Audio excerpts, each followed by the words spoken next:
বাঙালি যে কতটা ভ্রমণ প্রিয় তা কাশ্মীর না গেলে বোধহয় জানতাম না। গোটা ওয়েস্ট বেঙ্গল মনে হয় এবার কাশ্মীরে বেড়াতে এসছে।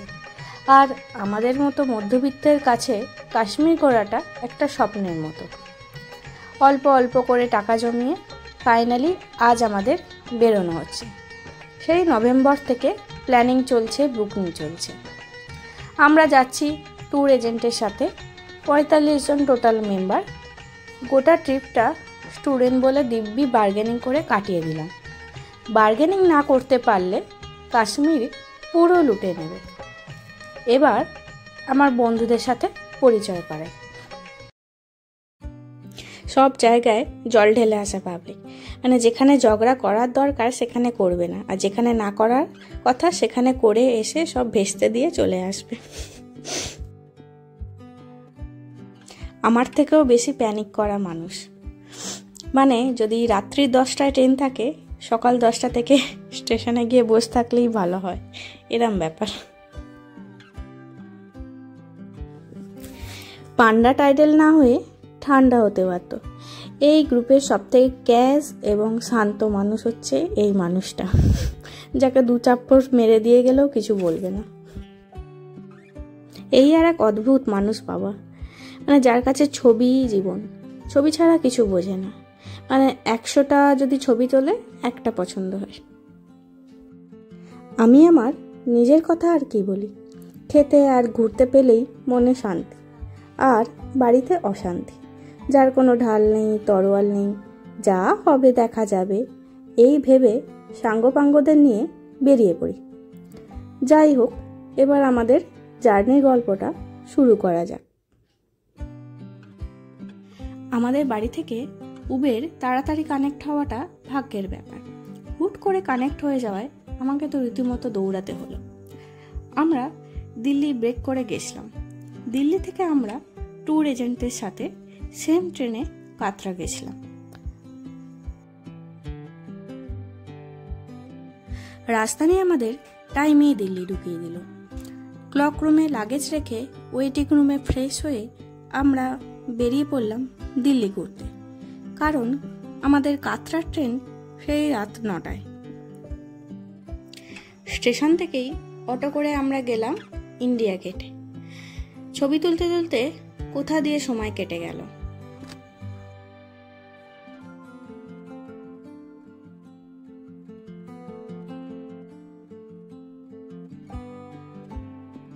তারপর আমরা মেট্রো ধরে গেলাম চাঁদনি চক মার্কেট, কতকটা আমাদের স্প্ল্যানেডের মতো। তারপর ওখানে হাঁটতে হাঁটতে গেলাম আমরা পরোঠাওয়ালি গলিতে। সত্যি জানতাম না এত রকমের পরোটা হয় বা পরোটা পাওয়া যায়। যেখানে পরোটা খেয়ে সত্যি খুব ভালো লাগলো, আমরা আবারও অর্ডার করলাম। আর এই গরমে লস্যিটা খেয়ে তো মানে মন প্রাণ জুড়িয়ে গেল।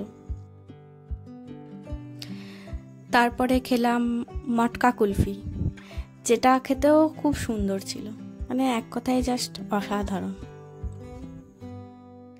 আবার আমরা মেট্রো করে স্টেশনে চলে এলাম।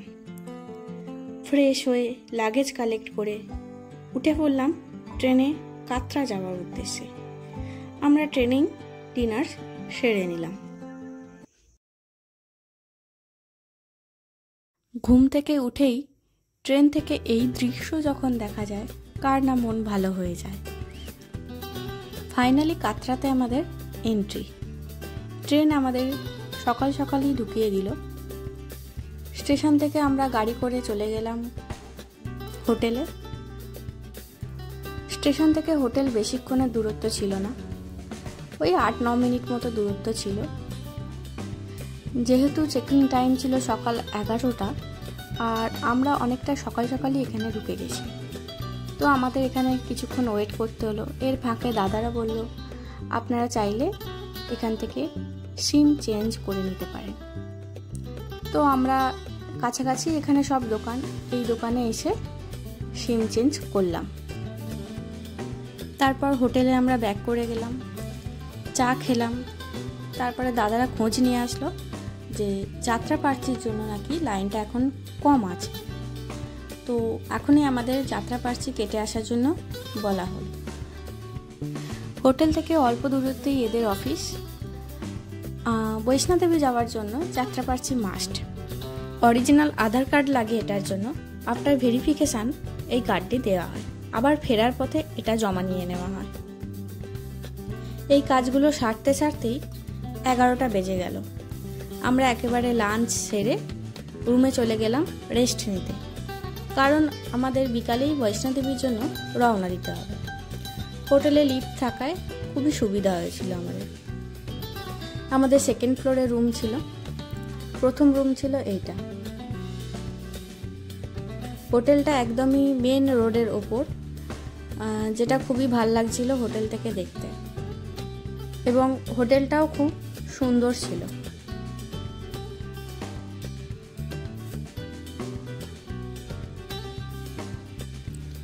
এটা আমাদের সেকেন্ড রুম।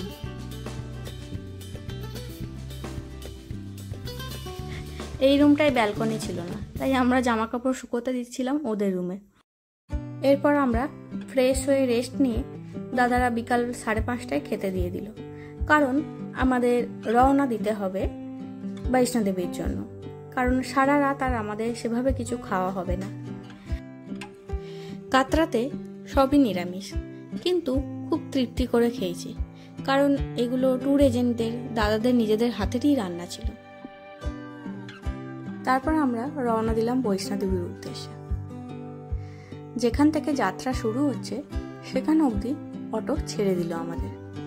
এখান থেকে আমরা লাঠি ভাড়া নিয়ে নিলাম, 10 টাকা করে নিল। সায়ন্তনীর একটু সমস্যা ছিল, ওর জন্য নেওয়া হলো পালকি। পালকিওয়ালাদের সাথে বার্গেনিং করতে করতেই আমাদের সময় অনেকটা কেটে গেল।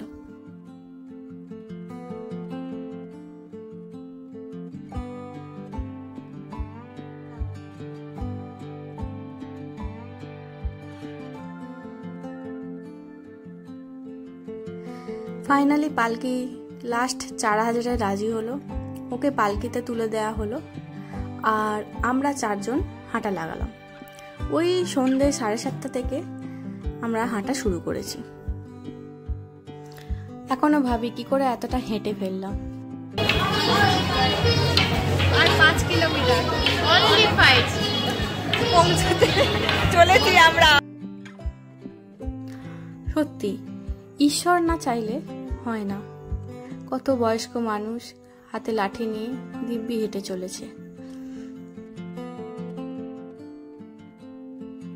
हम आ चुके हैं मंजिल के करीब और 3 किलोमीटर लेफ्ट है।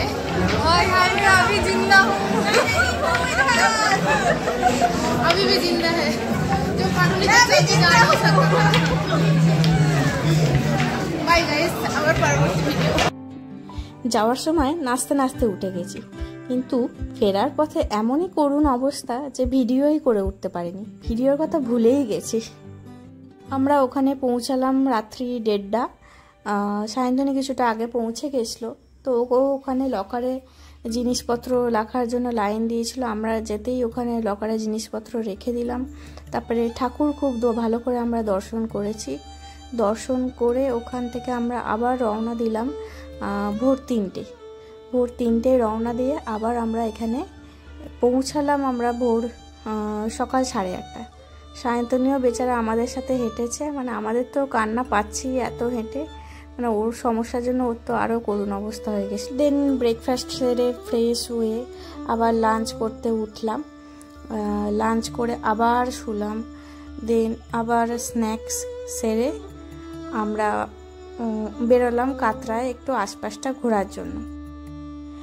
পায়ে কিছু নেই, তাও বেরোতে হলো, কারণ কাতরাতে আজকেই শেষ রাত। কালকে আমরা রওনা দেবো কাশ্মীরের উদ্দেশ্যে। আমরা মেয়েরা ফুচকা ছাড়া কি বাঁচতে পারি? ফুচকা দেখেই একটু ফুচকা খেলাম, ভালোই ছিল। তারপর আমরা অল্প করে এই দোকানটা থেকে নিলাম আখরোট, কাঠবাদাম, এসব অল্প করে নিলাম, সবাই নিলাম অল্প অল্প করে। সায়ন্তনী বেরোতে পারেনি, ওর তো অবস্থা খারাপ। তারপর অল্প একটু চা আর কেশর দুধ খেয়ে হোটেলে ফিরে গেলাম। তারপর ডিনার সেরে শুরু হলো ব্যাগ গুছানো, কারণ কালকে সকাল সকালই আমাদের বেরিয়ে যেতে হবে।